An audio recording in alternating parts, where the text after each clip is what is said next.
Hello, everyone. Bonjour à Bonjour et tous. bienvenue.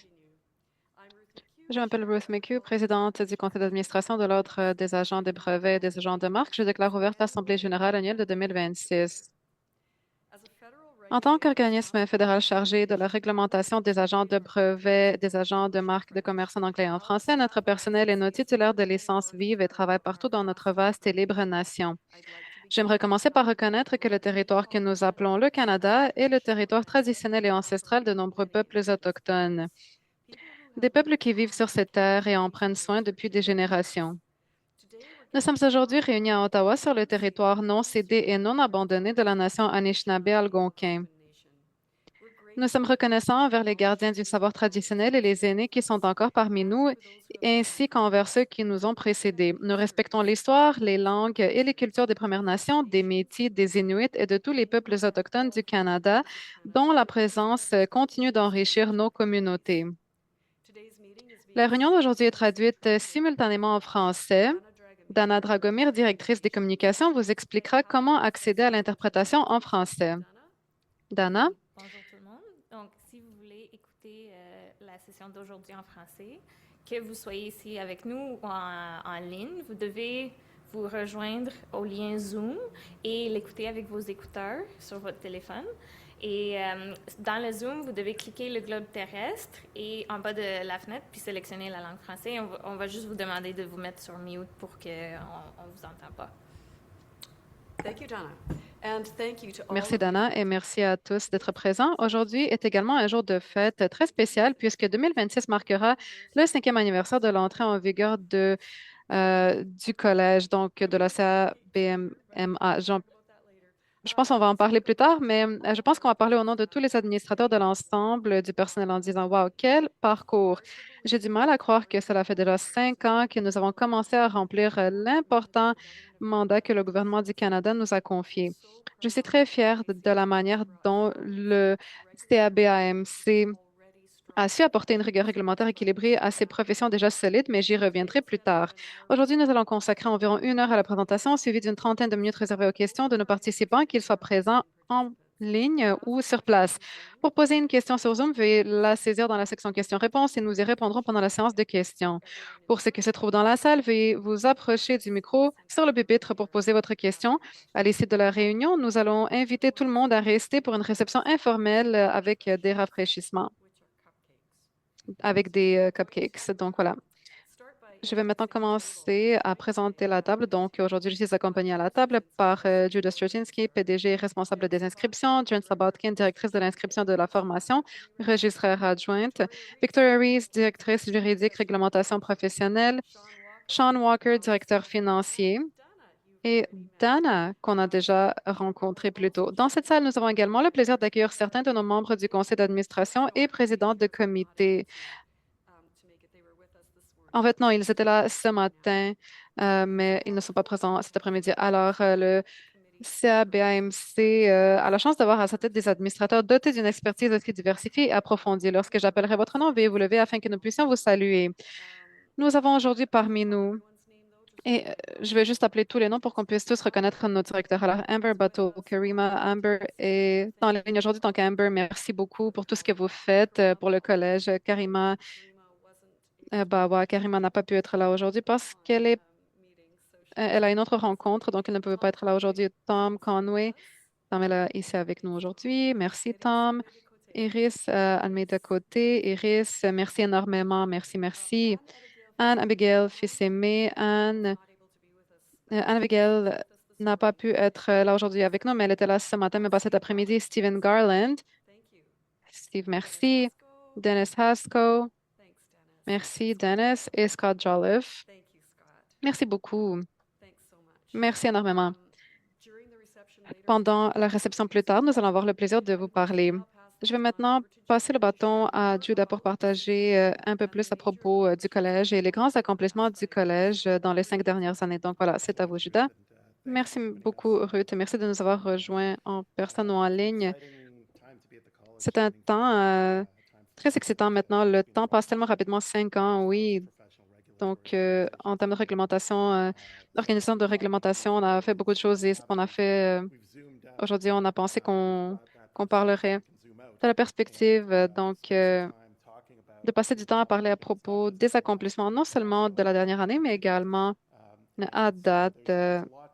Il y a beaucoup de choses à couvrir, ou bien sûr, le régulateur des brevets de marque de commerce au Canada, nous énonçons une vision pour nous-mêmes en se basant sur la législature active pour fournir au public l'accès, euh, les connaissances en termes de marque de commerce reconnues à l'échelle mondiale, hautement qualifiées, respectuées et d'éthique à la pointe des connaissances. On ne part pas de zéro. Donc, les agents de marque de commerce et de brevets ont fait ce travail pendant depuis plus de 100 ans en support de la participation du Canada à l'économie mondiale. Alors, la création de l'ordre représente une reconnaissance du rôle essentiel que jouent les agents de brevets et les agents de marque de commerce dans le domaine de la propriété intellectuelle au Canada et dans le tissu national. La création du collège permet également au Canada de s'aligner sur la norme mondiale qui consiste à reconnaître les agents de brevets et les agents de marque comme des professionnels et à disposer d'un cadre réglementaire national moderne dans lequel ils exercent leurs activités. La réglementation est importante. Je ne pense pas qu'on serait là aujourd'hui si ça ne fonctionnerait pas, mais ce n'est pas parce qu'elle fonctionne en arrière-plan que son impact est négligeable. C'est le tissu conjonctif qui contribue à instaurer la confiance dans ces professions et qui aide à mettre en relation les innovateurs et les entreprises avec l'expertise en propriété intellectuelle afin qu'ils puissent concrétiser leurs idées et réussir grâce au soutien professionnel nécessaire. La réglementation est à la fois un fondement et un filet de sécurité. Elle établit des normes claires et transparentes, telles que le Code de déontologie professionnelle, et s'appuie sur des outils d'accompagnement comme des articles sur l'éthique et des vidéos pédagogiques pour aider les titulaires de licences de permis à respecter ces normes. Et également, c'est des mesures de protection dans les cas de crainte quant au non-respect des normes ou lorsque la conduite d'un agent peut avoir causé un préjudice. Comme nous en discuterons aujourd'hui, le Collège a mis en place une assurance obligatoire et adopte des approches productives pour réduire les risques pour les clients tout en disposant d'une gamme d'outils pour protéger le public et les consommateurs.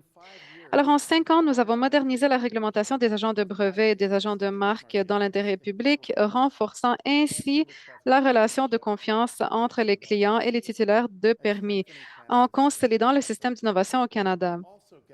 Nous en apprenons également beaucoup plus sur ces professions et les clients qu'elles servent.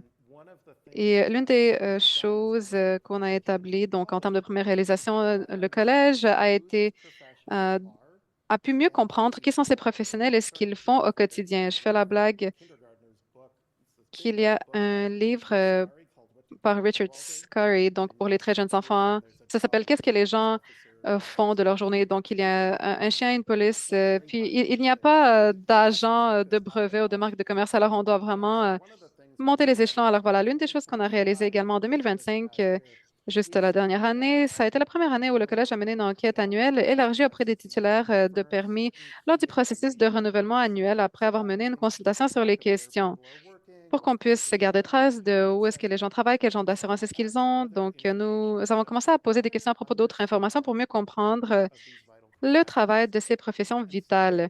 Et donc, commençant l'année dernière, en 2025, les titulaires de permis ont répondu à ces questions-là, ces questions clés, en fait, qui nous ont aidés à comprendre comment est-ce qu'on peut réglementer de façon plus efficace et desservir les consommateurs et de travailler avec nos partenaires tels que le gouvernement fédéral, les détenteurs de permis et les innovateurs pour qu'ils puissent ensuite continuer à donner la bonne réponse aux professionnels dont ils ont besoin. Donc aujourd'hui, le collège ne partage qu'un aperçu des données recueillies au cours des 2 premières années, de cette expansion de rapport qui a commencé en 2025 et un rapport élargi sur les titulaires de permis. Un rapport complet pour 2026 sera publié sur le site Web à une date ultérieure. Et donc, nous voyons des tendances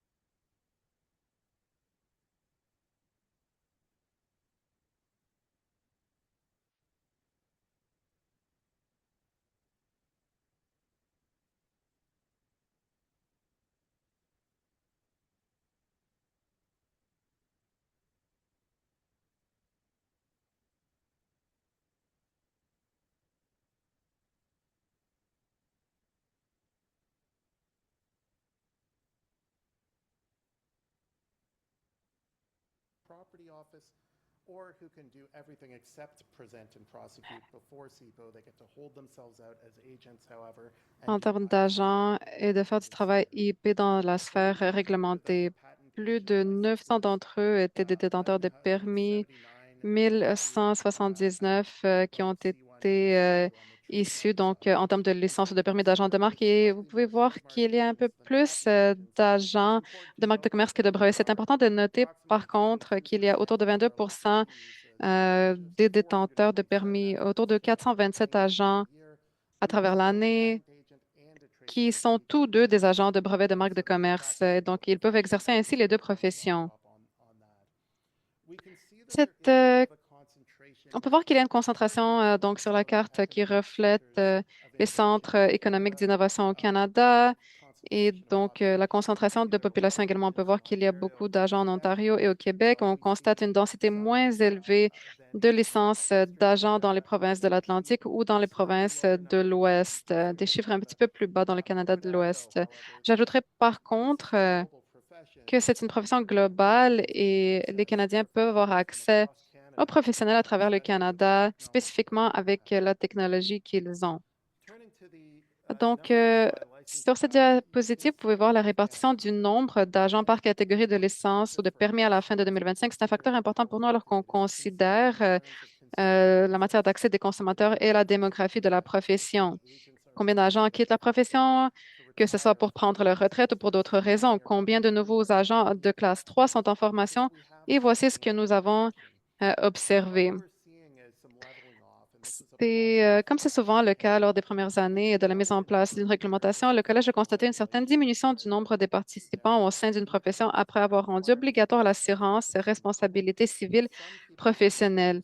Certaines personnes vont choisir de ne pas continuer en termes de professionnels dans la sphère réglementée. On a vu ceci au début de l'année. Une partie de ça, c'est qu'on a pris le registre des personnes du collège qui, à un certain moment donné, sont devenus des agents de marque de commerce ou à un certain moment donné, sont devenus des agents de brevet. Donc, certains d'entre eux payaient leurs frais de renouvellement pour rester au registre, mais ils ne faisaient pas le travail nécessaire. Donc, lorsqu'on est venu, puis on a dit, si vous faites le travail, vous devez prendre l'assurance obligatoire, le coût a augmenté, puis ils ont réalisé qu'ils ne faisaient pas le travail, donc ils ont quitté. Alors, ça ne faisait pas de sens. Alors maintenant, on a des histoires assez intéressantes après avoir parlé aux professionnels qui certainement ont dit, voilà, je suis un avocat civil, est-ce que j'ai besoin du permis? Puis on leur dit, mais on ne peut pas faire le choix pour vous, mais si vous allez poursuivre les marques de commerce dans le futur, ils vont s'autogouverner comme ils le désiraient. Alors, nous voyons maintenant que les chiffres ont commencé à se stabiliser. Donc, nous voyons une baisse de 2 à 4 du montant d'agents de marque d'une année de l'autre à l'autre. Le nombre d'agents de brevet quittant la profession a été compensé par l'arrivée de nouveaux agents de classe 3 en formation. Alors, c'est positif en termes de la durabilité de la profession. Un autre chiffre important à noter est celui des agents de classe 3, car il s'agit d'agents en formation. C'est l'avenir de la profession. Nous constatons une augmentation du nombre de stagiaires.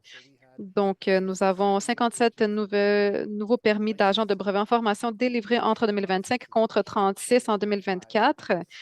Alors, les gens commencent leur cheminement en 2025, donc en comparaison à 36 en 2024. Et 47 nouvelles licences d'agents de marque en formation délivrées en 2025 contre 39 en 2024. Alors, toutes ces informations nous démontrent qu'on s'en va dans une direction qui va faciliter l'accès. Toutes ces informations revêtent une importance capitale pour le collège puisque notre objectif principal est de garantir l'accès à des agents de brevets de marque compétents et éthiques. Nous voulons nous assurer que les innovateurs et les créateurs puissent bénéficier du soutien en matière de propriété intellectuelle dont ils ont besoin. Cela également, en fait, nos budgets se basent sur cette information-là. On doit savoir combien de personnes d'année en année seront dans la profession pour qu'on puisse établir nos budgets en accord avec cette information-là. Également, d'autres choses qu'on apprend lorsqu'on voit les données de rapport.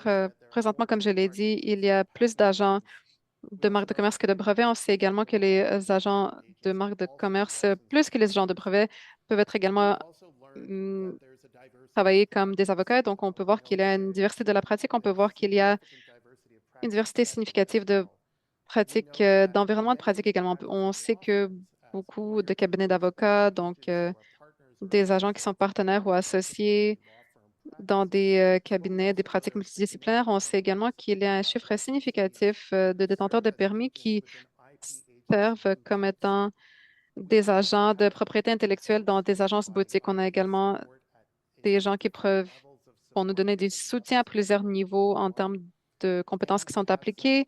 Et nous avons également des environnements corporatifs. Nous avons des solos, donc des solopreneurs, comme on les appelle, et d'autres qui travaillent pour le gouvernement ou aux académies. Alors, les données nous démontrent un écosystème robuste.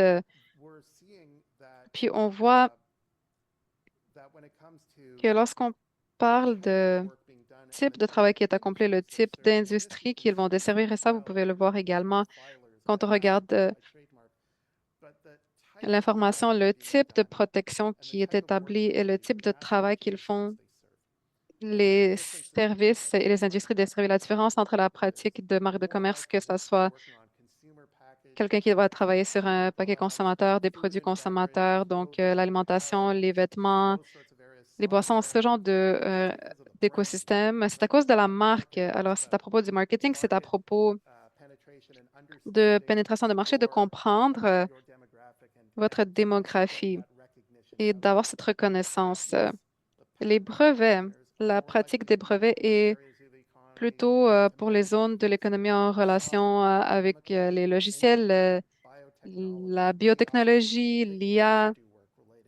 Également, ils font du travail avec des produits de consommation, tout comme les agents de marque de commerce également qui travaillent pour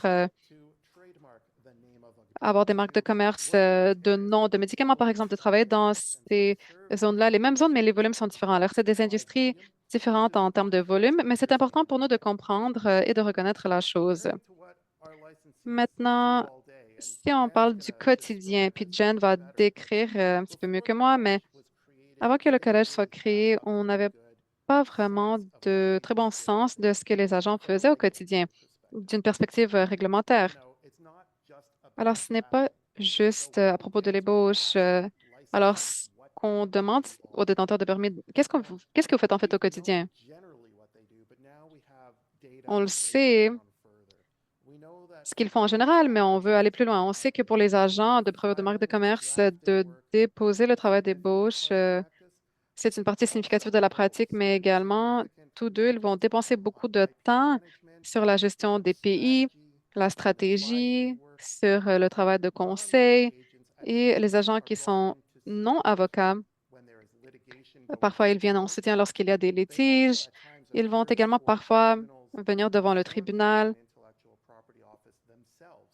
avant que les agents viennent eux-mêmes, que ce soit en fait, ils ont des pratiques très intéressantes qui sont très diversifiées en termes de genre de travail qu'ils accomplissent et de temps en temps, lorsqu'il y a une acquisition ou lorsqu'on va rejoindre deux compagnies, l'agent va venir aider avec l'évaluation du pays pour explorer le portfolio, puis travailler avec d'autres professions, que ce soit des banquiers, des financiers, des avocats, des experts autres, pour que les gens puissent comprendre la valeur d'une entreprise, d'un portfolio pays ou qu'est-ce qui doit être fait pour transférer le tout ailleurs. Alors, c'est un écosystème diversifié et ça touche plusieurs différents piliers de pratiques professionnelles. Ça implique le côté légal, mais également la stratégie, ce qui inclut le commerce et des connaissances techniques réelles pour appliquer au quotidien avec les compétences qu'ils ont. Maintenant qu'on a vu qui est sous la réglementation du collège, on peut voir les principes de fondation. Alors, qu'est-ce qu'on veut accomplir? Quels sont les échelons qu'on veut gravir? Parce qu'on sait que c'est important de connaître l'environnement dans lequel on se trouve. Donc, de voir l'environnement et de poser les questions. Alors, le collège est venu en vigueur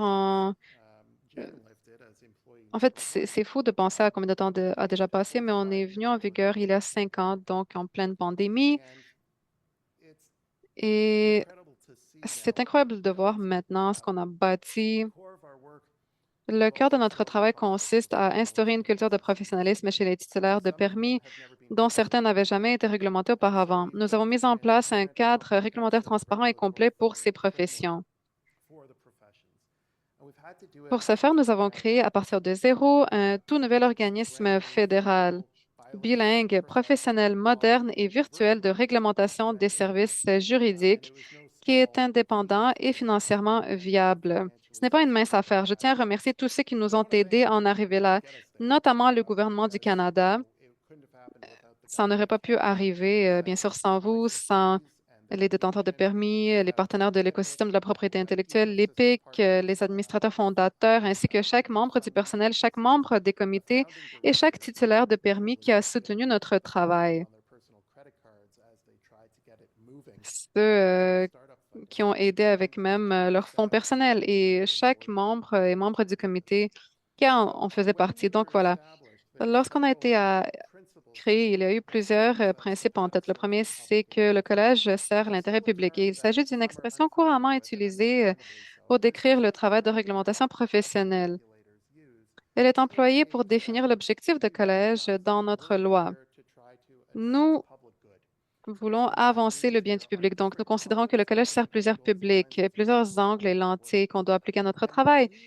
Et en fait, nous avons créé une liste de qui est-ce qu'on va servir. Alors, les décisions prises à tous les niveaux du collège impliquent un équilibre des intérêts et une évaluation des risques pour tous les publics qu'on sert, y compris les innovateurs et les créateurs, les agents de brevets et les agents de marque de commerce, ainsi que le grand public.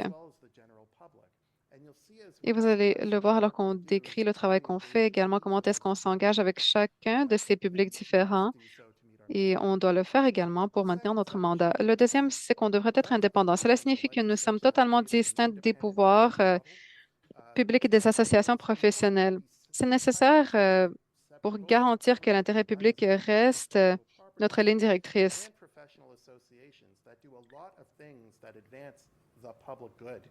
Cette indépendance se reflète dans la structure de notre conseil d'administration qui, en vertu de notre loi, exclut tout membre du personnel gouvernemental ou des associations de propriété intellectuelle de siéger au conseil d'administration.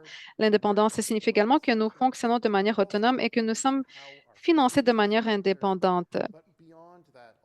Mais encore même plus loin, nous sommes indépendants et on opère de façon indépendante. On est financé de manière indépendante également. Nous ne prenons pas l'argent du gouvernement, on n'accepte pas l'argent d'association. C'est mené par les frais de détention de permis et par les frais en relation à d'autres activités réglementaires comme les examens. Également, on essaie d'incarner ce qu'on appelle la réglementation adaptée. Et c'est juste pour dire qu'on essaie vraiment d'être fondé sur des données, donc axé sur les résultats, et ce n'est ni trop contraignant ni trop permissif. Donc, il s'agit d'une approche importante et fondée sur des principes qui guident chacune de nos décisions stratégiques. Il y a des prises de décision où est-ce qu'il y a peut-être plusieurs options, mais on essaie de ne pas être trop onéreux. On essaie de vraiment s'assurer que le public est également protégé ou que les permis servent pour le bien. On essaie toujours de voir quelle est la bonne correspondance. Et parfois, dépendamment des risques, ça peut être un petit peu plus haut, mais ça va toujours être basé sur les circonstances, se basant sur les données. Alors, qu'est-ce qu'on livre? Dans l'ensemble, le Collège remplit un mandat étendu. Son essence peut se résumer en 4 domaines clés. Premièrement, nous aidons les Canadiens à trouver en toute confiance des agents de brevets et des agents de marque agréés grâce à un registre public consultable répertoriant tous les titulaires de licence et les praticiens étrangers. Deux, puis Jen va en parler également, nous élaborons des normes de compétences professionnelles qui permettent au public de bien comprendre les services spécialisés et éthiques qu'on peut s'attendre des agents. Troisièmement, c'est qu'on établit des conditions d'accès à la profession claires et équitables, notamment une formation pratique supervisée et des examens d'aptitude qui favorisent la préparation à l'exercice de la profession dans la pratique. Et finalement, le Collège traite activement les cas de fautes professionnelles des titulaires de permis, conformément au Code de déontologie, ainsi que l'exercice non autorisé de la profession par des non-titulaires et la fraude, dont on parlera plus tard. Ces mesures contribuent à protéger le public. C'est en plein cœur de ce qu'on fait pour maintenir la confiance des professions et dans le collège et à préserver l'intégrité du système de propriété intellectuelle au Canada. Bien qu'à l'ordinaire, lors d'une assemblée générale annuelle, nous présentons le rapport annuel et les états financiers de l'année précédente, ainsi que les mises à jour sur les progrès réalisés dans le cadre du plan stratégique en cours. On veut juste mentionner que toutes les ressources, incluant notre contexte stratégique, c'est terminé l'année passée et le contexte stratégique, le cadre qui nous guide dans la nouvelle année, ils sont tous disponibles en ligne également. Et donc, pour faire un petit survol, on peut le faire, mais on ne va pas présenter l'entièreté.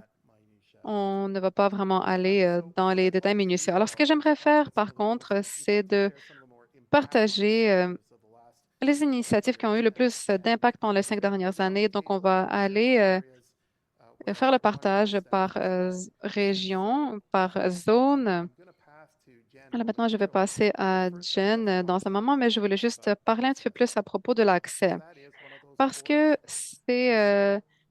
l'un, c'est ce qui est au cœur et c'est par statut, c'est qu'on doit avoir un registre des permis. Et historiquement parlant, les régulateurs ont eu le mandat de créer des registres publics d'aller en ligne et de dire, OK, voilà, est-ce que le nom qu'on m'a donné correspond au nom qui est au registre?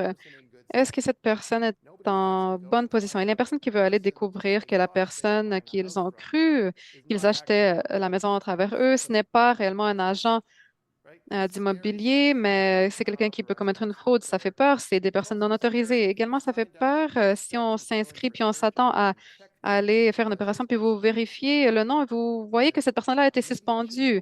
Peut-être que je ne devrais pas y aller faire cette opération-là, vu qu'ils n'ont pas l'air d'avoir le droit de pratiquer. Donc, nous avons ce même genre de système. Alors, c'est assez infréquent qu'on ait une annotation à propos de quelqu'un en termes de discipline ou on a un bas volume, mais on va en parler dans un petit bout de temps. Mais au minimum, on veut savoir, est-ce que cette personne-là est un professionnel? Est-ce qu'ils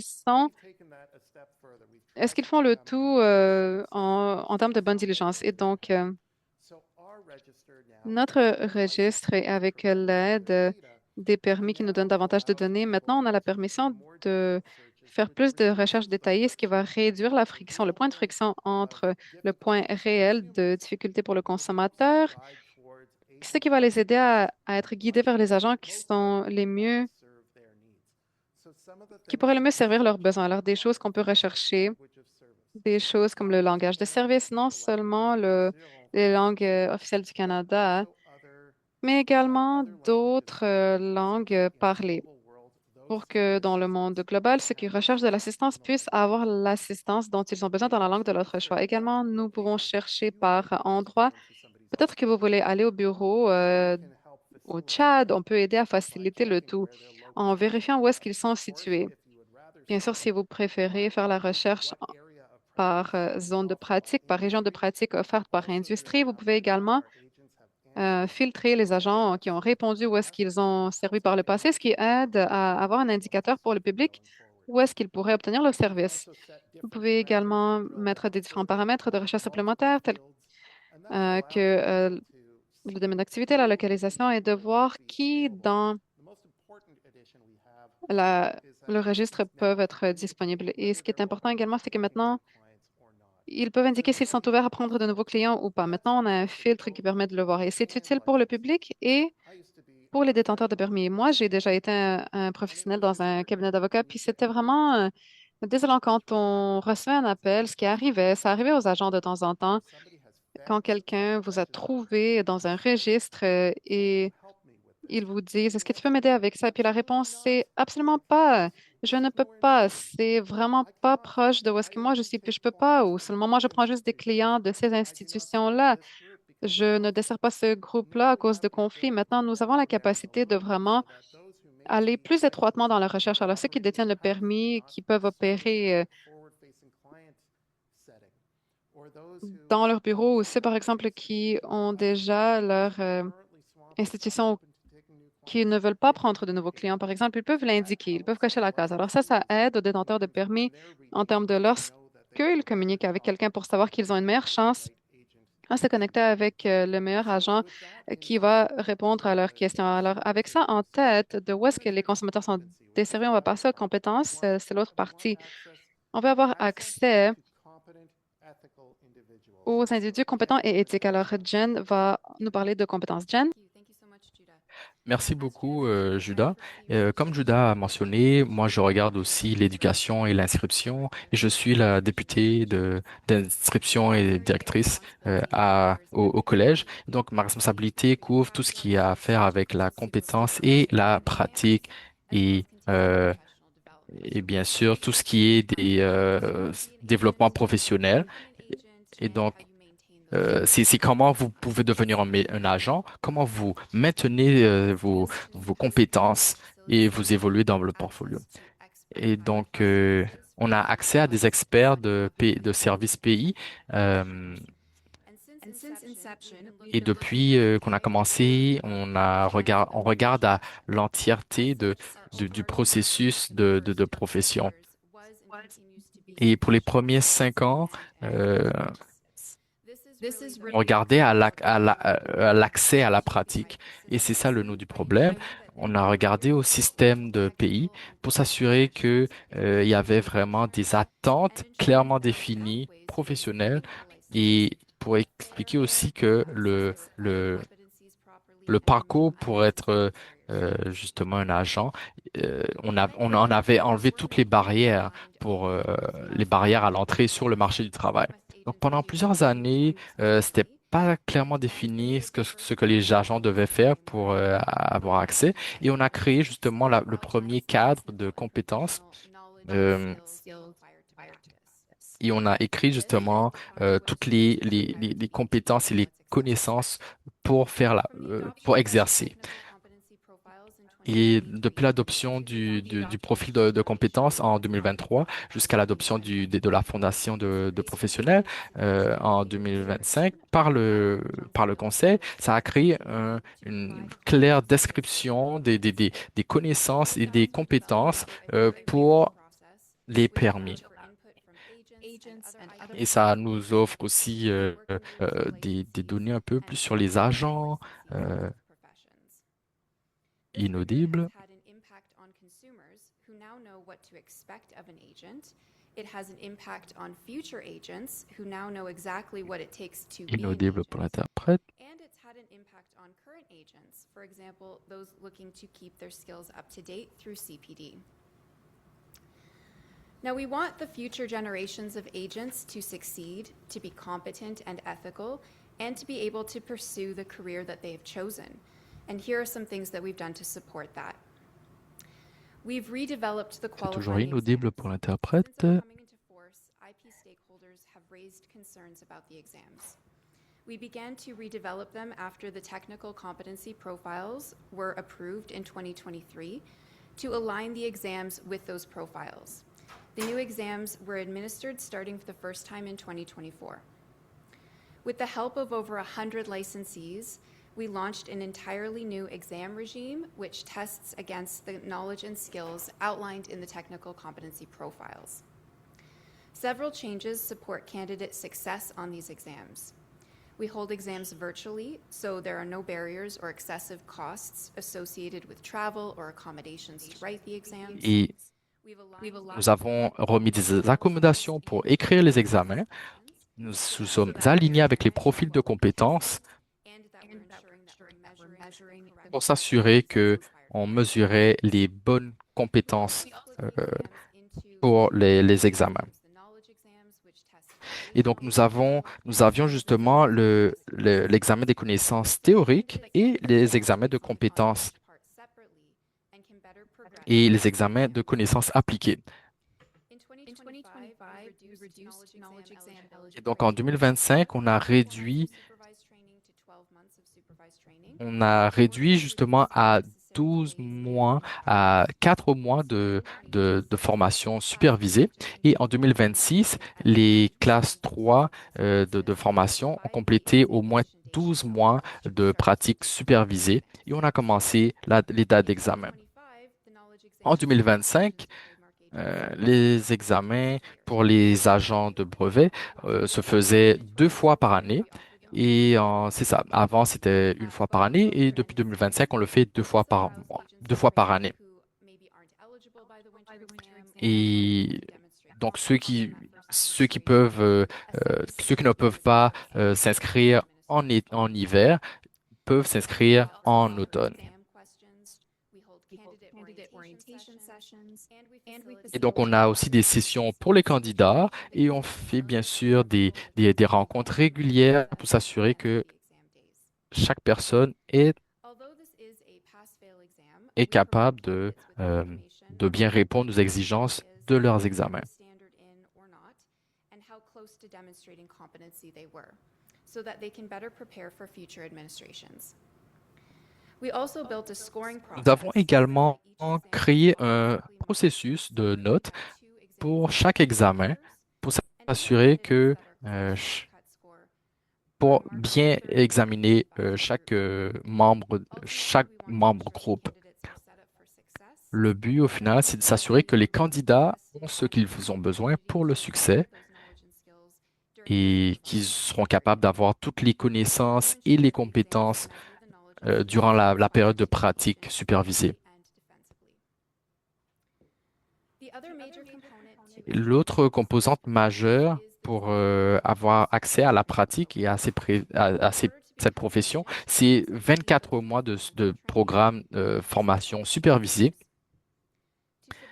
Et donc, pour soutenir les, l- pour soutenir les professionnels, justement, nous avons développé une politique pour considérer les priorités de 2020, des 24 mois de formation.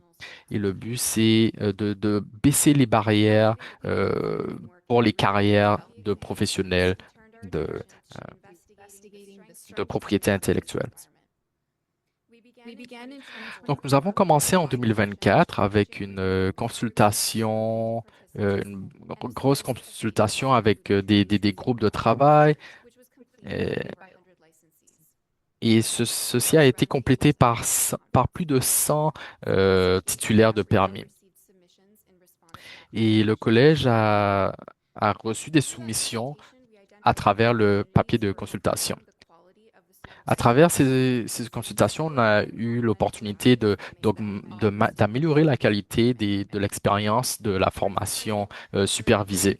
Par exemple, on a entendu durant la consultation qu'il y avait certaines personnes qui avaient du mal euh, à, à trouver des opportunités de formation. On a entendu que les pratiques peuvent utiliser de meilleures, plutôt que la pratique peut être mieux faite. Et suite à cette consultation, nous avons pris des étapes très tôt, donc dès 2025, pour améliorer l'expérience des personnes qui recevaient la formation. Notre but était de réduire la friction et de fournir une connexion, euh, euh, des ressources, offrir des ressources et de soutien pour le programme de formation.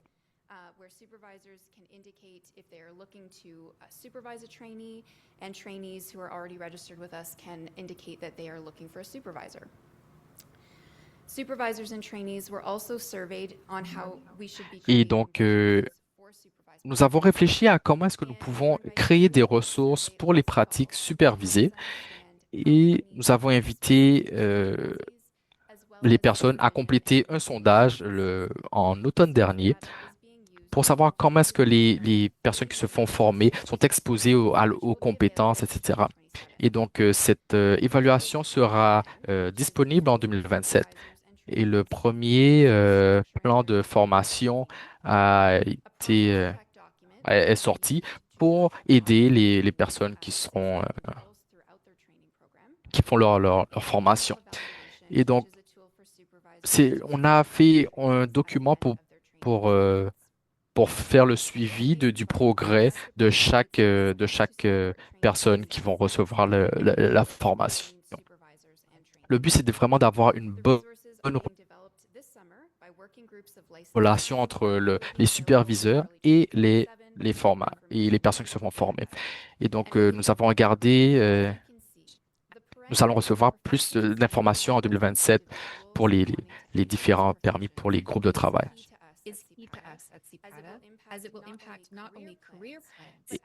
Bien sûr, les plans de carrière vont être impactés, justement, vont être impactés par l'économie au final.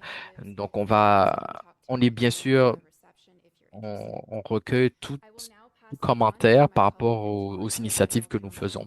Donc, nous sommes toujours intéressés à comprendre plus. Je vais laisser la parole maintenant à ma collègue Victoria du Conseil général de la responsabilité professionnelle pour qu'elle vous explique les initiatives de responsabilité professionnelle au cours de nos 5 dernières années. Merci beaucoup, Jen. OK, parfait.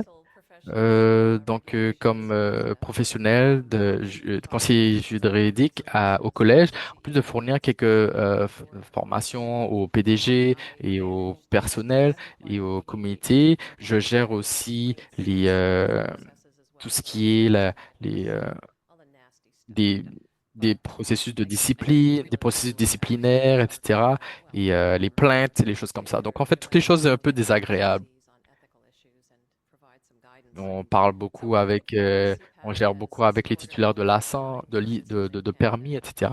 Et donc, au cours des 5 dernières années, on regardait justement la livraison de services pour les agents de brevets et les agents de marque de commerce.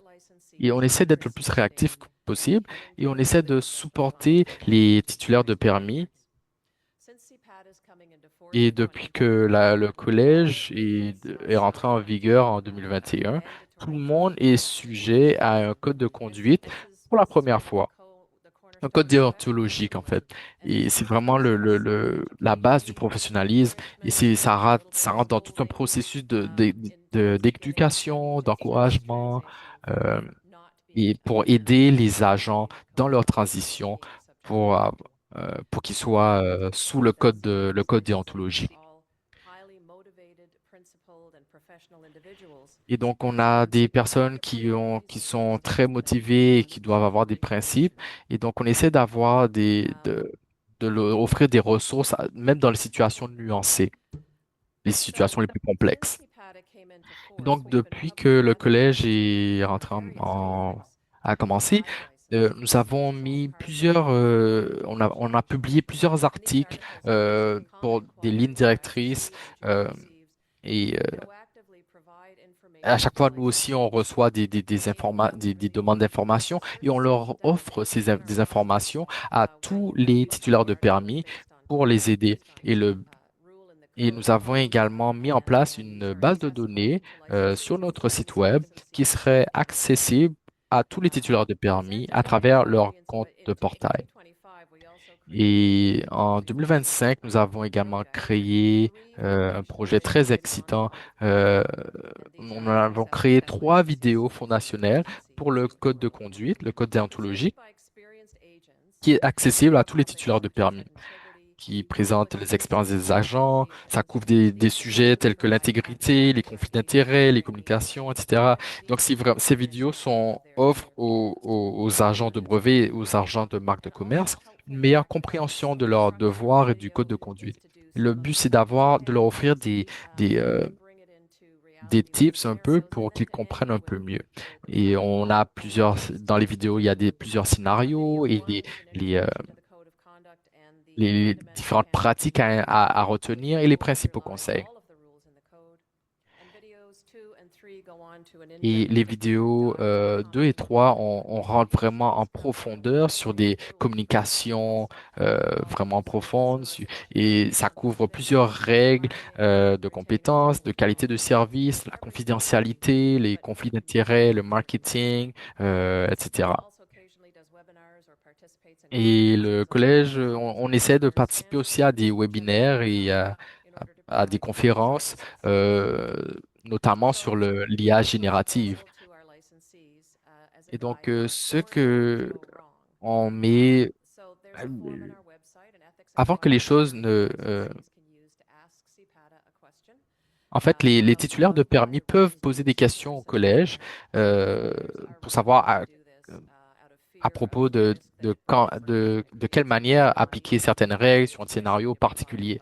Donc, ils peuvent toujours nous communiquer. Mais on pense quand même que ce qui est le plus important, c'est vraiment le jugement du titulaire de permis. Mais bien sûr, on est là pour les aider. On peut les aider on peut les supporter avec ça dans leurs questions. Donc, dès le début de CIPATA, du collège, euh, on essayait de vraiment mettre d'avoir une analyse plus profonde sur le code de conduite pour qu'ils puissent bien comprendre dès le début. Et donc, un- il y avait des questions. Est-ce qu'un agent de client étranger est considéré comme mon client? Ça, c'est des questions très intéressantes. Ou bien, par exemple, pour une marque de commerce, qu'il y a un conflit d'intérêt? Pour moi, si une marque déposée, si je fais une demande d'enregistrement de marque d'un client euh, contre la demande d'enregistrement d'une marque d'un autre client. Et donc, tout ça, ce sont des exemples euh, pour aider les titulaires de permis. Et donc, je peux dire que, ouais, des fois, c'est un peu comme un casse-tête, mais le but, c'est vraiment d'aider les titulaires de permis pour savoir comment est-ce que les règles, les règlements se font. Mais au final, le but, c'est qu'ils utilisent leur propre jugement.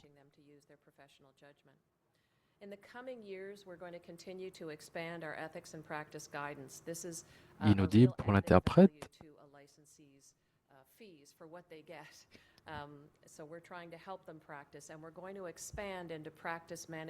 C'est inaudible pour l'interprète. Donc, on utilise plusieurs sources et outils. Et tous ces efforts sont vraiment pour l'intérêt public, pour que les agents puissent rester éthiques et compétents. Donc, au niveau disciplinaire, au-delà du soutien proactif, on est engagé à protéger le public si quelque chose va mal, s'il y a une mauvaise conduite par un professionnel ou s'il y a de la fraude, par exemple. Et donc, le collège a créé un système de responsabilité professionnelle et pour faire face aux cas disciplinaires. Et dès qu'un client en a besoin, c'est essentiel pour eux d'avoir quelque part où aller et de pouvoir avoir accès facilement, quel que soit leur langage, leur culture ou leur géographie.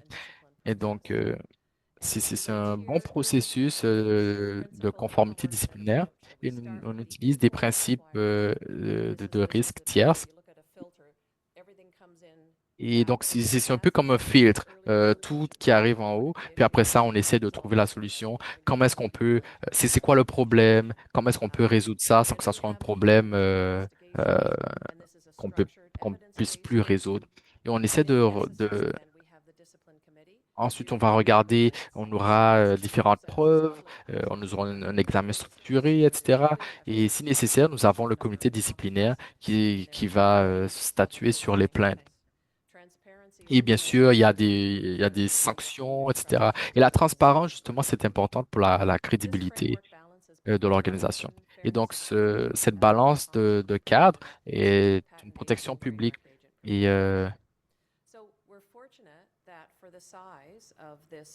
et nous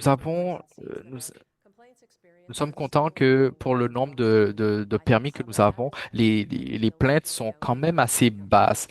Mais on pense que c'est parce que les gens essaient encore de comprendre qui nous sommes, qu'est-ce qu'on fait, etc. Et aussi parce que mais c'est ça, le nombre de plaintes est resté très bas au cours des 5 dernières années. Une chose que je voudrais souligner, c'est qu'il y a un gros nombre de solutions qui ont été résolues. C'est 75% des plaintes qui ont été des plaintes qui ont pu être fermées avec une solution.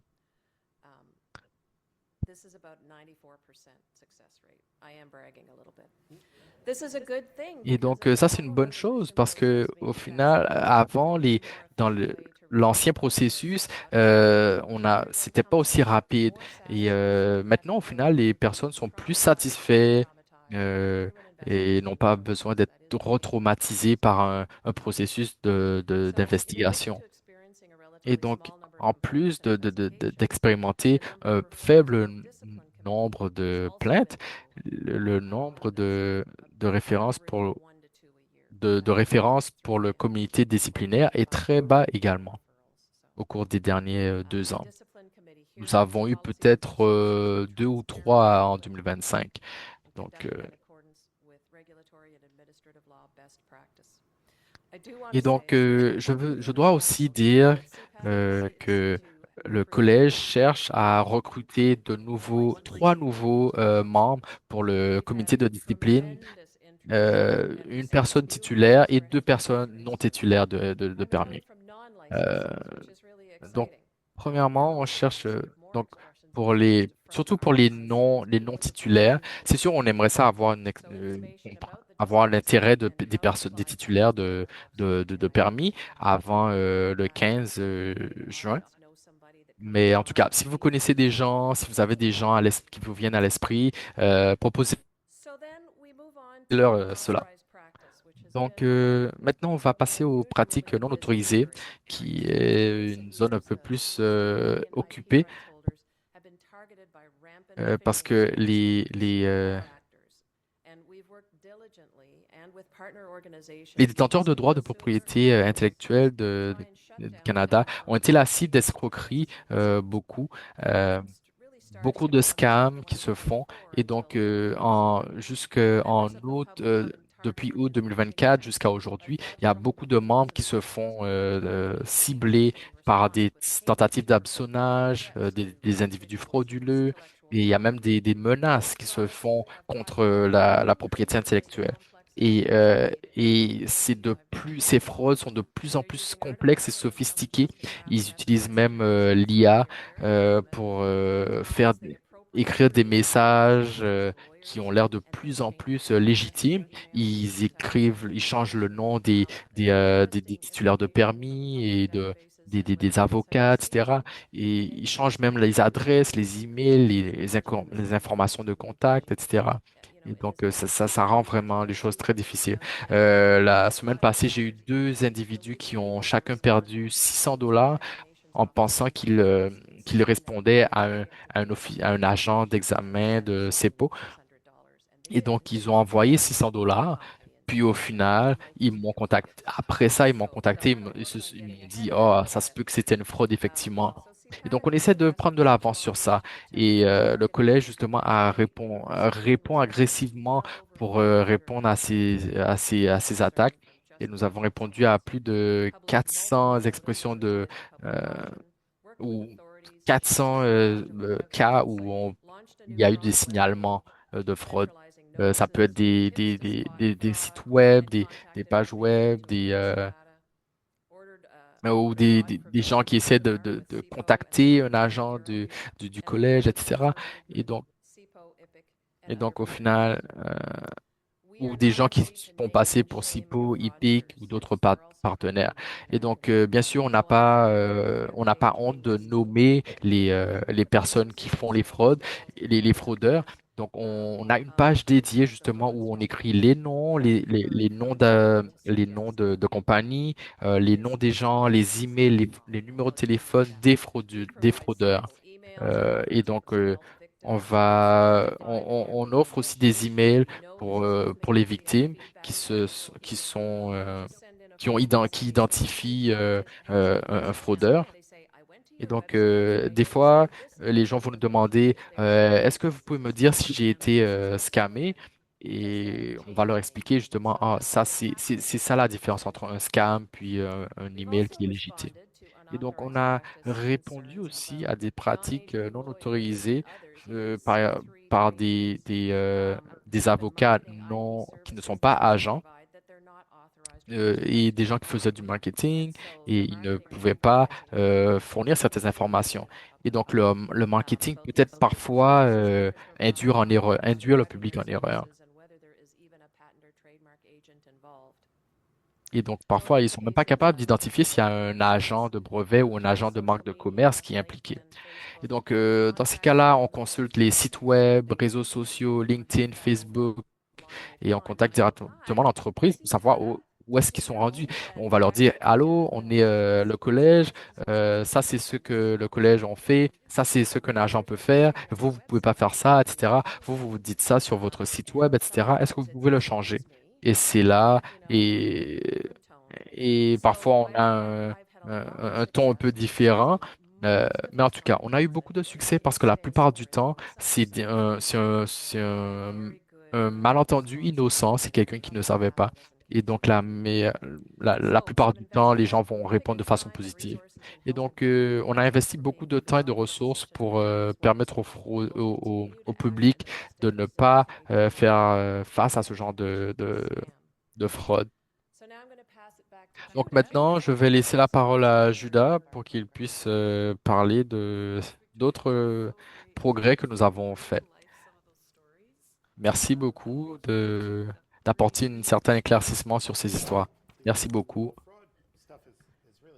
Ouais, tout ce qui est des fraudes, c'est très malveillant. C'est, on prend ces cas-là, euh, et même si des fois vous sauvez quelqu'un, l'angoisse mentale que ça cause, c'est très important, c'est très impactant et considérable. Et c'est très gratifiant d'aider quelqu'un. L'un des appels que j'avais reçus, euh, c'était avec quelqu'un qui appelait de son lit d'hôpital. Il avait reçu un diagnostic de cancer et au milieu de ça, il se faisait spammer 4 fois par semaine, disant que votre marque de commerce a été expirée, mais vous devez me répondre, vous devez m'envoyer l'argent maintenant, maintenant, maintenant. Et au final, la personne devait, à son combat, mener contre le cancer. Et c'est ça, on leur a dit que ouais, c'est une fraude, ne répondez pas à ça. Et donc, euh, et donc, euh, lorsqu'on est capable d'identifier tout ça, on reçoit beaucoup d'emails de remerciements.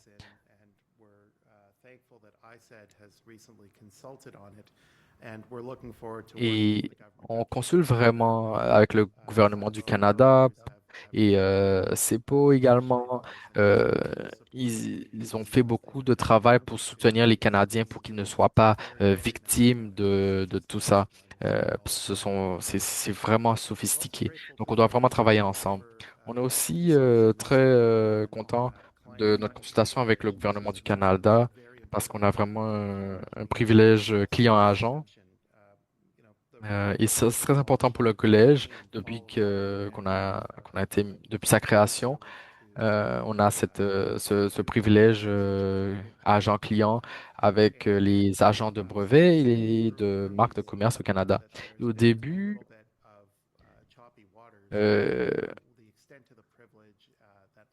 on n'était pas sûr de c'était quoi les privilèges euh, pour protéger les clients parce il faisait face à des problèmes techniques, légaux, sophistiqués. Et on a travaillé de très proche avec le gouvernement du Canada pour garder nos positions parce que on se dit que la privilège agent-client pour aider les innovateurs et les clients doit faire miroir du travail des professionnels titulaires de permis. S'il y a quoi que ce soit qui peut foirer, grâce à on peut percer ce privilège. Mais au final, tout ça, c'est vital pour les professionnels. Donc, c'est la raison pour laquelle le collège a été créé en première place. Et c'est pour ça qu'on continue à travailler avec le gouvernement du Canada pour avancer ça au nom des clients et des Canadiens et de notre système d'innovation. Alors, sur ce, maintenant, je vais passer à Sean, puis nous allons passer à la partie à propos des finances. La partie la plus intéressante de n'importe quel âge, donc rester à l'affût, c'est intéressant.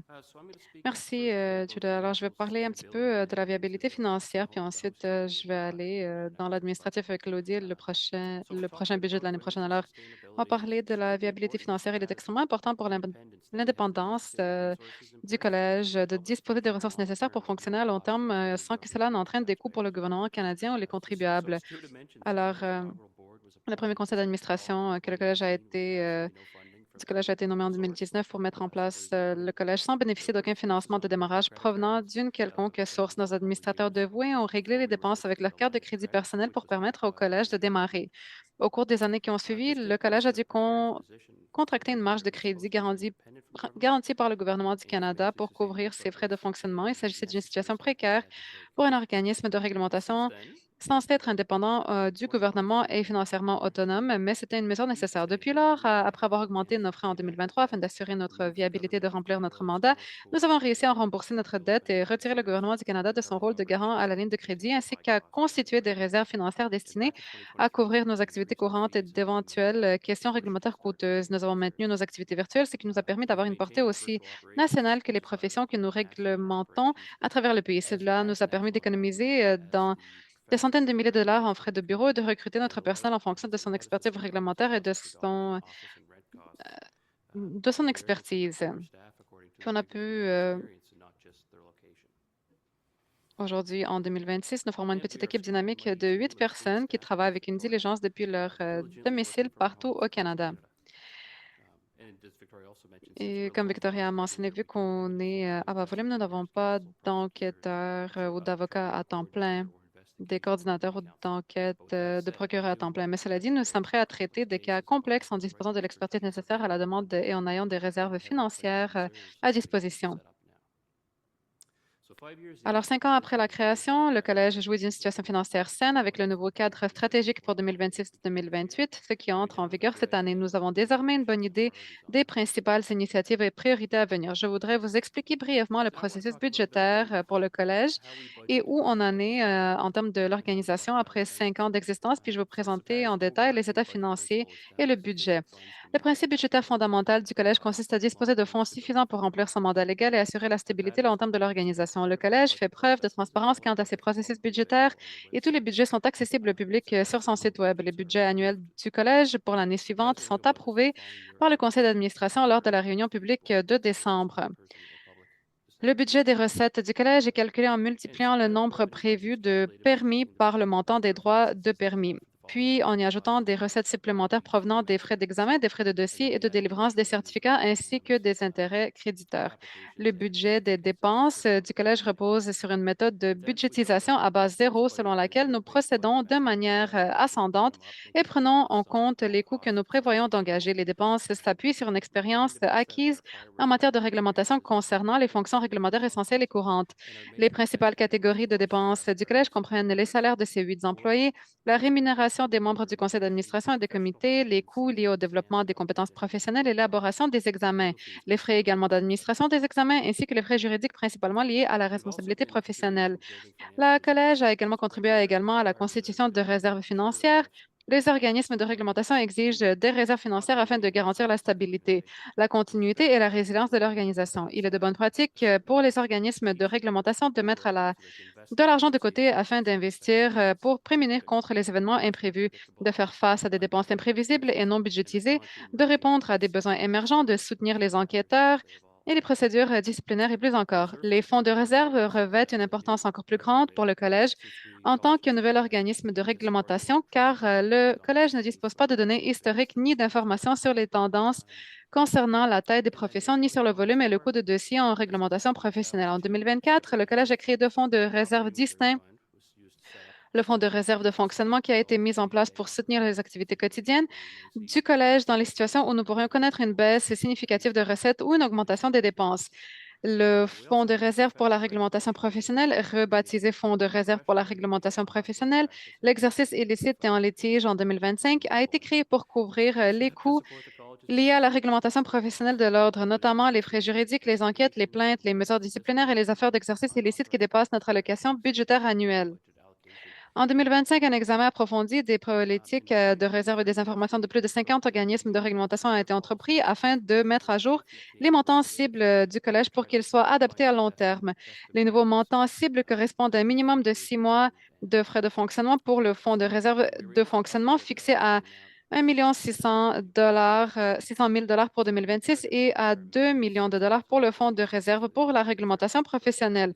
L'exercice illicite et les litiges sont un total de 3 600 000 pour 2026. À la fin de 2026, le Collège prévoit atteindre ses objectifs de réserve si nous n'avons pas besoin de prélever de ces fonds entre-temps. Cela donc place le Collège en bonne position pour ajuster les droits d'agrément pour 2027 et Judas en dira plus à ce sujet plus tard.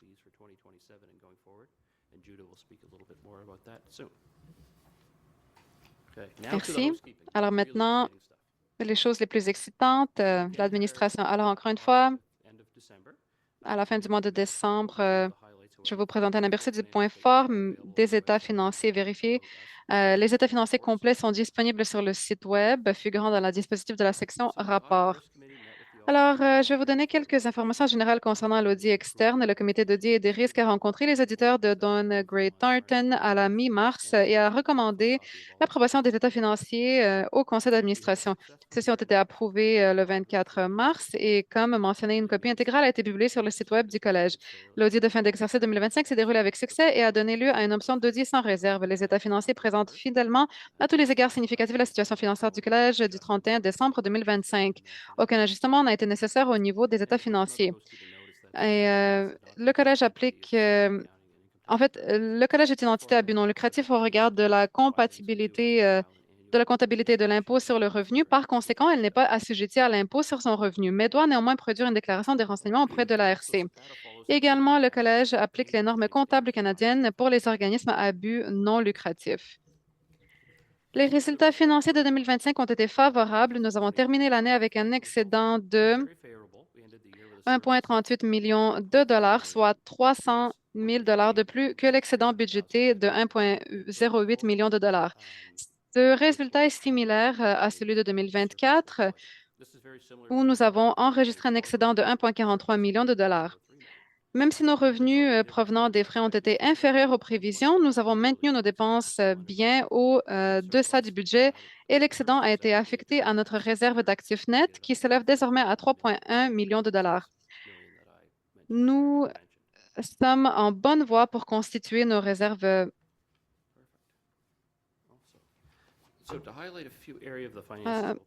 financières. Donc, on va mettre en évidence ce qu'on peut voir. Nous avons 3,2 millions de dollars en termes d'actifs, en termes d'investissement de liquidités, donc également des CPG avec des montants moins importants au titre de TPS créditeurs, de charges payées d'avance et des immobilisations. En ce qui concerne les montants dus dans la section du passif qui s'élèvent à seulement 150 000 ce qui est un montant qui est lié aux factures des fournisseurs et aux paiements versés aux membres des comités pour le 4e trimestre qui soutiennent les initiatives en matière de réglementation, de formation et de compétences. En ce qui concerne l'actif net ou les réserves, comme mentionné, l'excédent a contribué au montant des réserves de 3,1 millions de dollars. Il s'agit d'une augmentation de 1,4 million de dollars par rapport à l'excédent de 2025. Voici un bref aperçu des opérations financières pour 2025. Les recettes ont été très similaires en 2025 à 2024. Nous avons constaté une baisse des recettes provenant des frais de dossier, ce qui a été compensé par une augmentation des frais d'examen. Nous avons également pu investir de manière prudente dans un CPG et avons perçu des revenus d'intérêt en 2025, ce qui va se poursuivre en 2026. Nous avons une nouvelle fois fait preuve d'une grande rigueur en matière de dépenses et nous avons terminé l'année avec un excédent de 340 000 dollars par rapport au budget prévisionnel. Les principaux postes de dépenses concernant la rémunération du personnel, les frais juridiques liés aux questions disciplinaires, les audiences et les questions réglementaires. Maintenant, des questions pour l'année prochaine.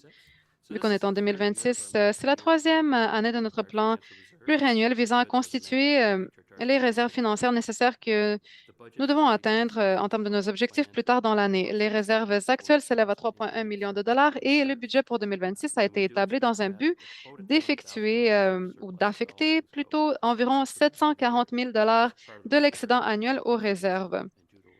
Nous prévoyons un léger excédent de 200 000 dans les réserves à la fin de l'année 2026, ce qui explique en partie pourquoi nous avons pu mener les consultations pour les futurs frais.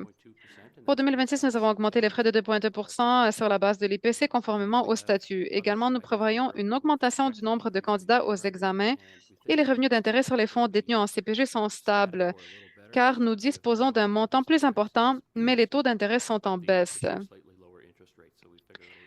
Nous avons également poursuivi le développement de nombreux programmes, les examens de compétences, la formation professionnelle continue, les stages supervisés, etc. Nous enregistrons une augmentation globale des dépenses de 347 000 soit de 12 en 2026 par rapport à 2025. Le collège fonctionne de manière très rationnelle, avec seulement 8 employés et, tel que mentionné, aucun bureau physique et continue de surveiller et de maintenir les dépenses au niveau le plus bas possible. Je vais maintenant redonner la parole à Judas pour qu'il aborde la question des cotisations. Well, thanks, Sean. I think Merci, Sean. Sean's teed this up Je nicely. pense qu'il a très bien expliqué. Nos finances ont fait un bout de chemin en termes de viabilité.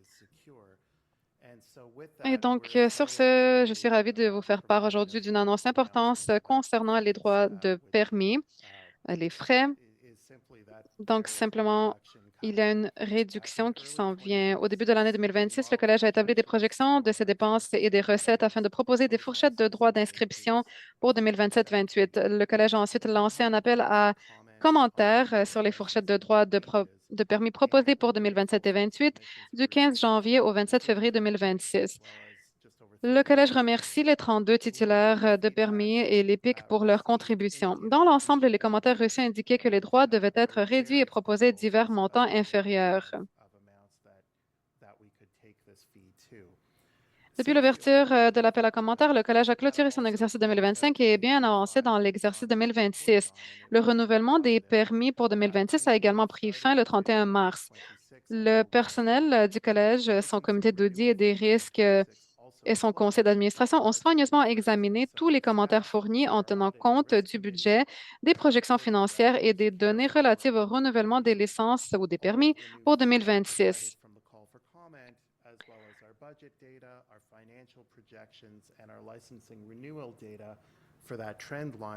Donc, cette tendance pour les permis,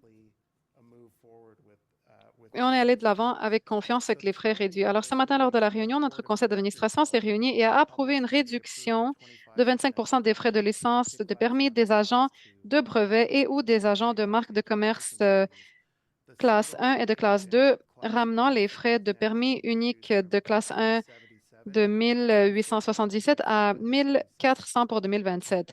Ce montant est même inférieur à la fourchette proposée lors de l'appel à commentaires de cet hiver, qui était de 1 450 à 1 550. Il a été ajusté en fonction des données financières de 2026, du nombre de renouvellements de permis pour 2026 et des soumissions reçues en réponse à l'appel à commentaires. Bien sûr, les frais pour les agents de brevet et les agents de marque sont plus élevés qu'avant la réglementation. La réglementation s'accompagne d'une exclusivité, mais cela ne signifie pas pour autant que les titulaires de permis doivent signer un chèque en blanc à l'ordre du collège. Nous nous efforçons de maintenir les frais bas tout en disposant des ressources nécessaires pour remplir notre vaste mandat. Le collège est également encore relativement nouveau en termes d'expérience. Nous avons développé nos activités progressivement, mais nous ne prévoyons pas de nous développer beaucoup à l'avenir. La réduction adoptée aujourd'hui par le Conseil n'est pas négligeable. Nous avions d'ailleurs indiqué au départ que nous allions nous développer progressivement afin de garantir notre viabilité à long terme et de constituer des réserves financières de manière à être prêts si une crise majeure venait à survenir comme une affaire complexe ou la vague de fraude que nous avons connue. Maintenant que nous sommes bien équipés, nous sommes prêts à réduire nos honoraires. Cette réduction significative repose sur des prévisions solides et nous espérons qu'elle sera durable.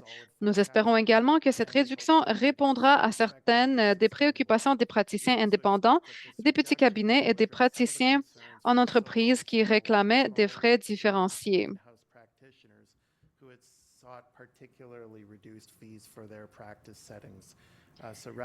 Donc, au lieu de réduire le frais pour certaines catégories seulement, nous avons réduit pour tout le monde. L'annexe 1 donc présente les montants des droits de permis et d'autres frais pour 2027 adoptés par le conseil d'administration lors de la réunion du 4 juin. Les nouveaux frais devraient entrer en vigueur le 1er janvier 2027, sous réserve que les statuts du collège rédigé en collaboration avec le ministère de la Justice soient modifiés à temps pour que ces changements puissent prendre effet. Outre la réduction significative des droits d'agents de brevet et ou d'agents de marque de classe 1 et 2, d'autres droits, notamment ceux relatifs aux agents de formation de classe 3 et aux permis inactifs de classe 4, ainsi que les droits d'examen et autres droits de demande seront augmentés en fonction de l'EPIC pour 2027. Dual Class 2 licensee categories, all reduced by approximately 25%. Donc, une réduction de 25 pour tout ça. Nous avons également supprimé l'annexe des droits liés à la réévaluation d'un examen d'aptitude qui ne s'appliquait plus et les droits de rénonciation à une licence ou un permis. Les frais de l'annexe 1 applicables à partir de 2028 seront indexés en fonction de l'indice des prix à la consommation de septembre. C'est considéré dans ce mémo et on peut le voir dans plusieurs groupes qui ont amené leur expertise et on est très reconnaissant au personnel, à nos audits, au risque, au comité de risque et leur expertise et ultimement au conseil d'avoir pris une autre décision importante en vigueur des priorités du public. Alors maintenant, pour toute information concernant ce changement, la note sur les frais jointes au dossier du conseil d'administration de ce matin contient toutes les informations nécessaires et est disponible sur notre site web tel que mentionné plus tôt. Maintenant, je passe à Dana pour parler un petit peu plus à propos du travail qu'on fait, comment est-ce qu'on le fait. Cet appel aux commentaires a été l'une des différentes façons pour s'engager avec nos différents publics. Alors, Dana, c'est à vous. Merci, Judas. Comme Ruth a mentionné au début, je suis la directrice de la communication pour le collège et aujourd'hui, je vais vous parler d'un sujet qui est plus agréable que les frais et les finances, même si je suppose que c'est subjectif. La manière dont... Merci, John. Alors, je vais parler de comment est-ce que le collège reste en contact avec les différents publics que nous servons. Je voudrais vous donner un aperçu de type d'initiative auxquelles participe le collège et de la manière dont vous pouvez vous impliquer dans les activités du collège à divers titres.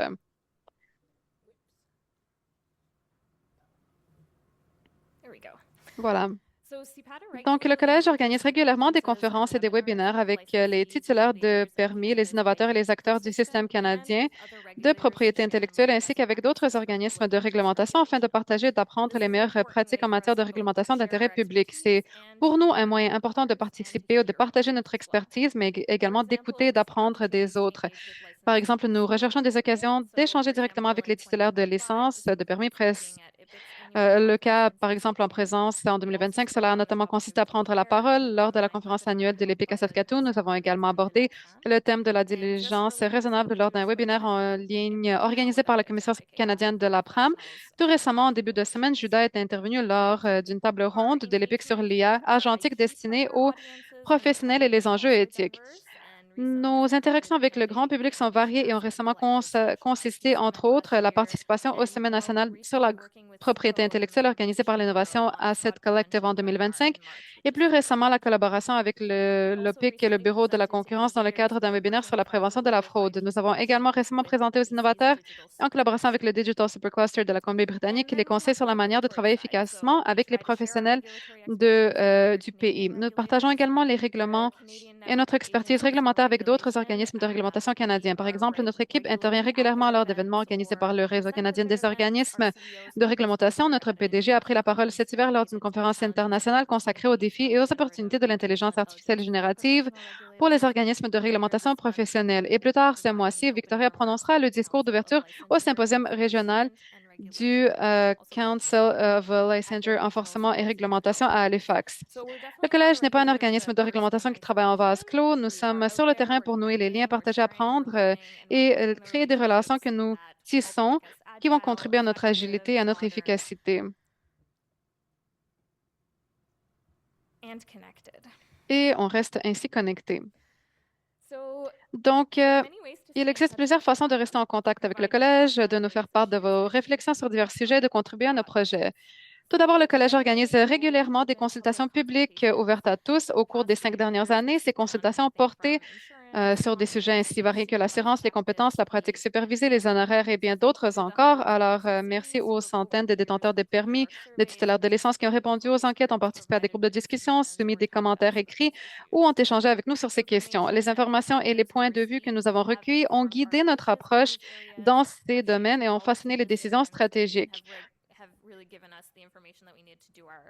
Nous sommes des experts en réglementation, mais nous comptons sur nos titulaires de permis et nos autres partenaires pour nous faire part de leur point de vue sur le secteur ou la pratique et pour indiquer l'impact attendu de certaines décisions. Alors, merci encore une fois à tous qui ont pris le temps de nous aider. Toutes ces informations concernant les consultations publiques sont disponibles via le lien figurant sur la diapositive dans les deux langues. Il existe également de nombreuses façons de collaborer avec le Collège pour contribuer directement aux côtés des agents de brevet, des agents de marque. À ces initiatives, nous comptons sur le soutien d'experts et en la matière des titulaires de permis. Le Collège considère que le travail de réglementation est un travail à part entière qui requiert une expertise. C'est pourquoi nous rémunérons ceux qui nous aident en conséquence. Nous disposons de 5 comités chargés de la réglementation et de la gouvernance. Nous avons des groupes consultatifs sur les examens. Nous avons notre conseil d'administration et d'autres groupes de travail qui sont un peu ad hoc. Donc, chacune de ces rencontres ou groupes de personnes, présentement, comme Victoria a mentionné, nous cherchons à actuellement, nous sollicitons des manifestations d'intérêt pour pouvoir 3 postes, un titulaire de permis, 2 non-titulaires au sein de notre comité de discipline qui soutient la mission de protection du public du Collège en examinant les demandes renvoyées par le comité d'enquête et en statuant sur les plaintes par faute professionnelle et ou incompétence. Et également, nous recherchons des rélecteurs bilingues ou des réviseurs bilingues pour un groupe de travail chargé d'élaborer des ressources de stages supervisés destinés à soutenir le programme de formation. Nous recherchons pour ce poste 2 agents de brevet et 2 agents de marque de commerce parlant à la fois l'anglais et le français.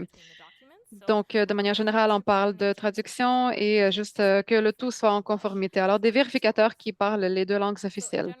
De manière générale, toutes ces informations concernant les opportunités disponibles se trouvent également sur la page Travail avec le Collège. Le Collège est accessible via le lien figurant dans la diapositive.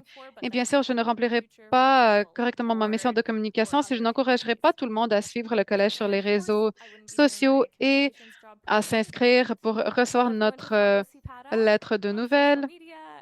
Alors, ce sont des excellents moyens de rester informés des dernières actualités concernant le Collège. Tous les titulaires de permis reçoivent automatiquement la lettre mensuelle, mais tout le monde peut s'y abonner en cliquant sur le lien figurant sur la diapositive. Nous avons également beaucoup d'activités sur LinkedIn, Facebook et X. Alors, suivez-nous, s'il vous plaît. Je vais maintenant redonner la parole à Judas pour qu'il puisse nous parler des projets à venir. Merci beaucoup, Dana. Vous pouvez voir que nous sommes très occupés, puis ça continue à être aussi occupé alors qu'on avance dans l'année. Alors, je voulais juste on sait d'où on vient, puis ça a été une année remarquable, un cheminement remarquable. Alors maintenant, on s'en va dans le futur. Alors voilà, il y a une page en ligne qui décrit le cadre stratégique et vraiment, on a lancé, on s'en va dans l'orbite réglementaire au quotidien, mais il y a quelques autres parties qui rentreront dans le mélange. Alors, de 2023 à 2025, le Collège a achevé en fin de l'année dernière. Nous sommes entrés dans un nouveau cycle en tant qu'organisation.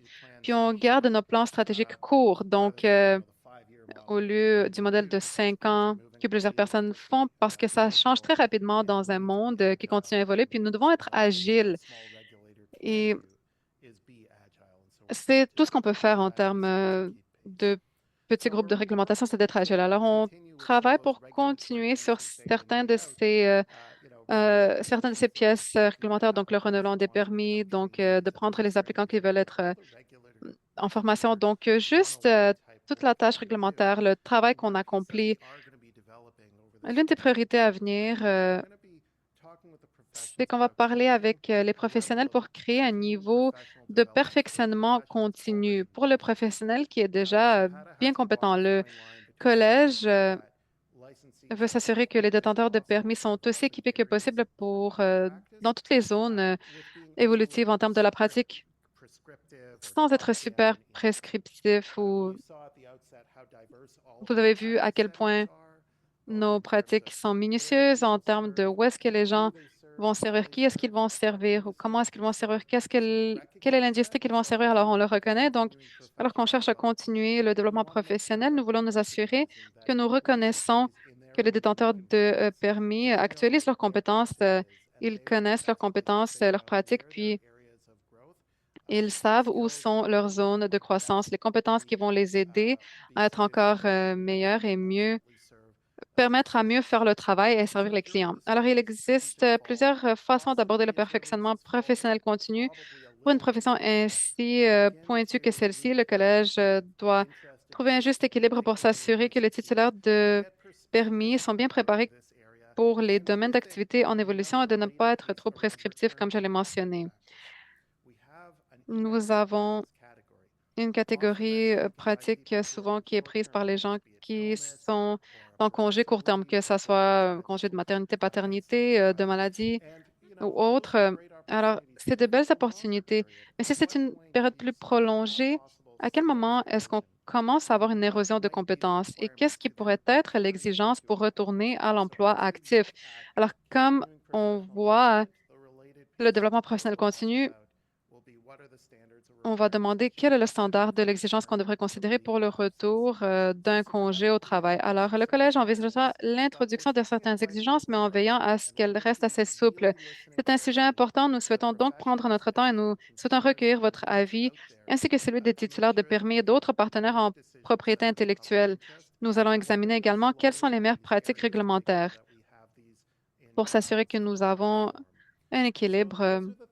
Alors, c'est les choses à surveiller. Restez à l'affût. Si vous êtes curieux à propos de notre plan continu, s'il vous plaît, regardez nos documents en ligne. Mais pour aujourd'hui, nous allons donc conclure en passant un message de remerciement à tous, à toutes les personnes qui nous ont aidés à en arriver là où nous en sommes aujourd'hui. Alors, 5 ans, comme je l'ai mentionné, c'est superbe.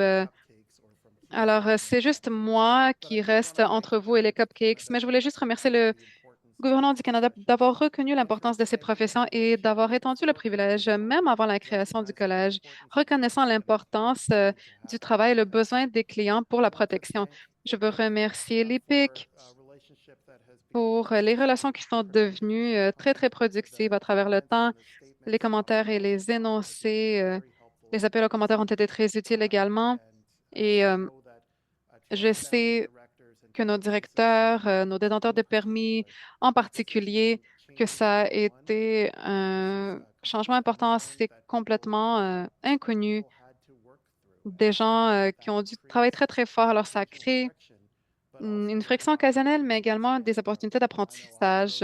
Je sais que moi, j'ai vraiment grandi à travers l'organisation. Donc, j'espère vraiment que les détenteurs de permis comprennent vraiment le travail qui est entrepris, donc de comprendre le rôle, la valeur qu'on fournit, qu'on essaie de donner, tous les services qu'on essaie de le faire pour tous les Canadiens.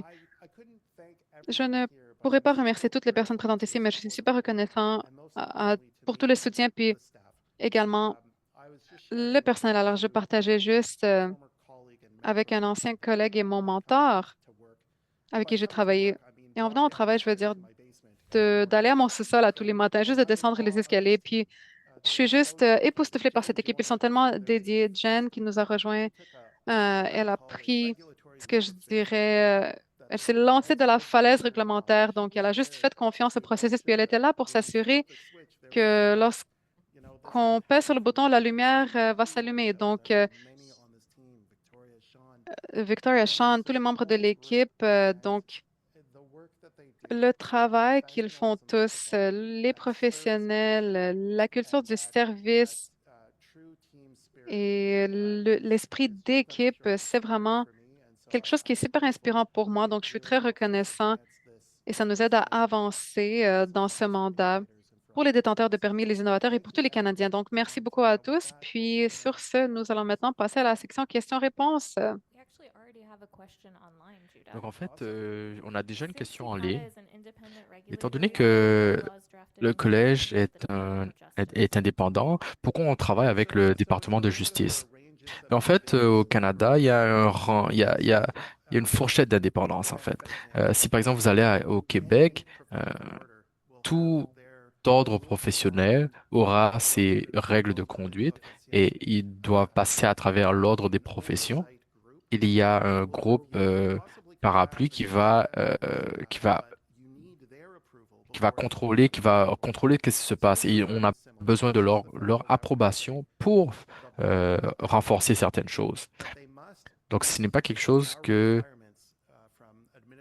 Inaudible. perspectives, and so they work with us, and they are considered statutory instruments.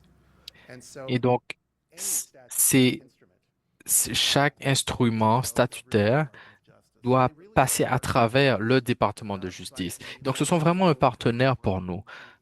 along their timing and Et on doit travailler malheureusement avec leur timing et en ligne avec leur approche.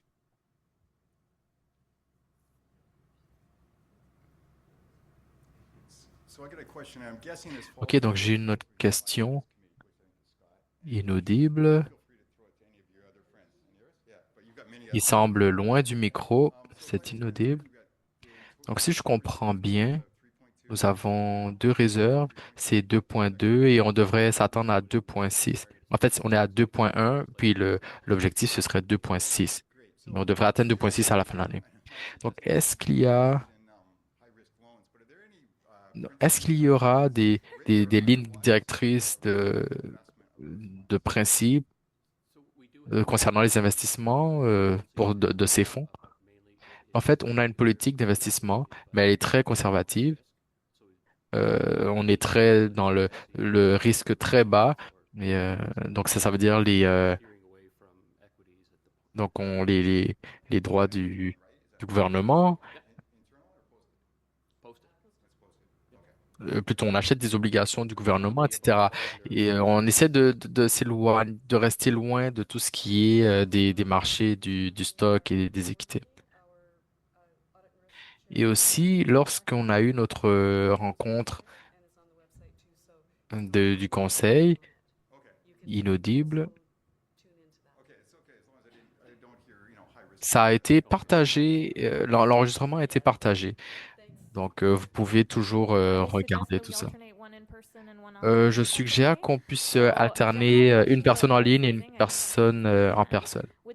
Donc, une question, c'est est-ce que le collège considérerait les personnes qui se font former de la classe C3 pour avoir un examen des connaissances théoriques? Sure, I can take that question. I think that right now we're still in the process of gathering Ben effectivement, en ce moment, on est en train de d'avoir de rassembler les données et en ce moment, on est en train d'établir les critères d'éligibilité euh, de pour passer de 24 à 12. Mais pour l'instant, on va essayer avec le 12 mois, puis on verra qu'est-ce qui se passe suite à ça. Parce qu'on est déjà passé de 24 mois à 12 mois. Who might be looking for a supervisor are able to get that experience sooner rather than Et later as a demonstration of their commitment to the professions. Hi everyone. For those of you who don't know me, I'm bonjour à tous, President. mon nom c'est Jason Haring. At the risk of delaying the access to cupcakes, Je suis en train de vous empêcher de manger vos cupcakes, mais c'est juste une question. En fait, c'est plus des commentaires généraux. Premièrement, félicitations pour le 5 ans. Je sais que vous avez poussé très fort pour la création d'un corps de gouvernance depuis des années. Donc, c'est vraiment un travail incroyable. Le travail que Ruth, Jenna, vous avez fait, etc. Donc, bien sûr, il y a le problème les frais et la motion a été adoptée aujourd'hui. Et donc, je remercie les membres que tout ça se soit fait. appreciate the work that you're doing on that. That's obviously an issue that we take very seriously, and we Et agree.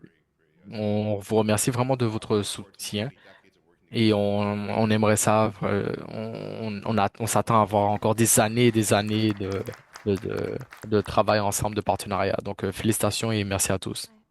Yeah, I have another question online. Oui, on a une autre question en ligne. Est-ce que le registraire consulte avec les agents pratiquants avant d'exercer la discrétion de la section 138 concernant les plaintes?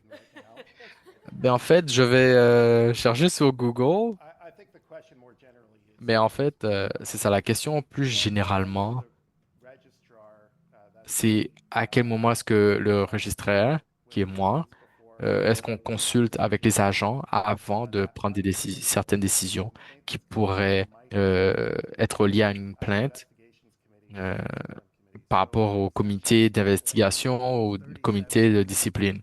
38.1, subsection 1. Okay, Et donc, c'est la section 38.1. Et donc, c'est juste une provision qui dit que lorsque la plainte est vue par le collège, les registraires doivent toutes les considérer. Tout ce qui est lié à une incompétence ou des choses comme ça. Euh, mais si ce n'est pas le cas, s'ils n'enlèvent pas, alors on aura le comité d'investigation qui va rentrer en place. Donc l'approche, en gros, c'est que si c'est à l'extérieur de notre juridiction, on va l'oublier. Euh, et donc, à date, on en a eu deux. Et donc, on n'a pas de gros volume. Euh, donc, mais si la plainte est excessive et c'est vrai, euh, est-ce que ça peut être un problème en termes de conduite, non éthique? Mais c'est à ce moment-là que le comité d'investigation va déterminer la base de la plainte, etc. Et Victoria a expliqué tout le processus. Mais ça, avant de faire ça, ça se peut qu'il y ait quelqu'un qui va nous contacter pour savoir comment est-ce qu'on fait la plainte. Et ils vont écrire, ah, comment est-ce qu'on fait une plainte formelle contre telle personne ou tel organisme. Et généralement, on le fait de cette façon, même si ça arrive très rarement, mais ça, c'est déjà arrivé où il y a pas eu de besoin de consulter le titulaire du permis. Et des fois, il n'y a même pas de question à savoir est-ce que c'est dans la juridiction ou pas. Currently, we don't have any other questions En ce online. moment, on n'a pas d'autres questions en ligne.